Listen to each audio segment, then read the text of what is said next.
Histoire intéressante à lire. J'étais un roi et j'avais 4 femmes. J'aimais ma 4e épouse plus que toutes les autres. Je lui donnais de jolis présents et l'entourais de beaucoup de soins. Je la comblais de ceux qu'il y avait de meilleurs. J'aimais aussi ma 3e épouse. Je la présentais avec fierté au roi voisin. Mais j'avais peur qu'elle ne parte un jour avec l'un d'eux. Ma 2e épouse était ma confidente. Chaque fois qu'il y avait un problème, je lui en parlais. Ma 1re épouse était ma compagne la plus loyale. C'est avec elle que j'ai construit mon royaume. Cependant, je ne l'aimais pas suffisamment. Je lui accordais très peu d'importance. Un jour, je tombais gravement malade. Sur le point de mourir, je me mis à réfléchir. J'ai 4 femmes, mais quand je vais mourir, je serai seul. Je fis appel à ma 4e femme. Je t'ai aimé plus que toutes les autres. Je t'ai donné ce que j'ai de meilleur.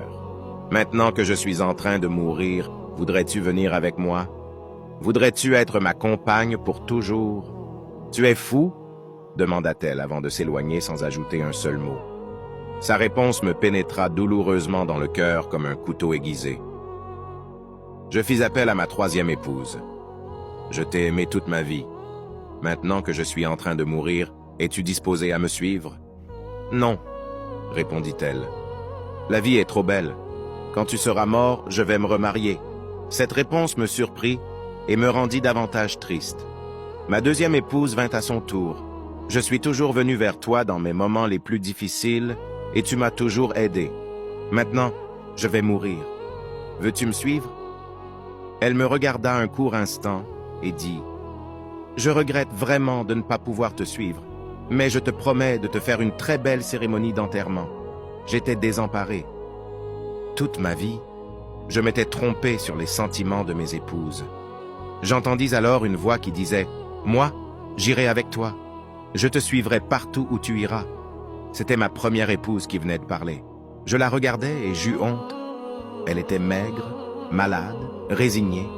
Je lui dis alors « C'est toi que je devrais aimer plus que les autres lorsque j'en avais encore les moyens. » En réalité, chacun de nous a 4 épouses. Notre 4e épouse est notre corps. Quel que soit le soin que nous lui apportons, il nous laissera le jour de notre mort. Notre 3e épouse est notre richesse et notre situation sociale. À notre mort, nous n'emportons rien avec nous. Notre 2e épouse, ce sont nos amis et notre famille. Ils sont d'un grand appui pour nous. Mais le jour de notre mort, tout ce qu'ils peuvent faire pour nous, c'est d'organiser nos funérailles. Notre 1re épouse, c'est notre âme, que nous oublions souvent et que nous traitons si mal. Et pourtant, elle est la seule qui nous accompagnera en tout lieu. Prenons le temps de la soigner et de l'entretenir pour qu'elle soit belle et saine. Maintenant, c'est le plus grand cadeau que tu puisses offrir au monde. Fais-la briller.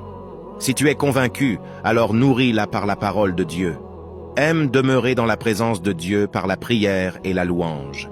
Filtre tes pensées et ne laisse pas n'importe quoi y pénétrer.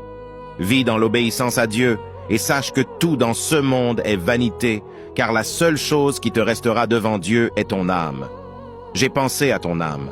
Toi aussi, pense à ton âme et à d'autres qui ont besoin de ce message. En partageant ce message, beaucoup prendront conscience et tu les aideras à ne pas oublier l'essentiel.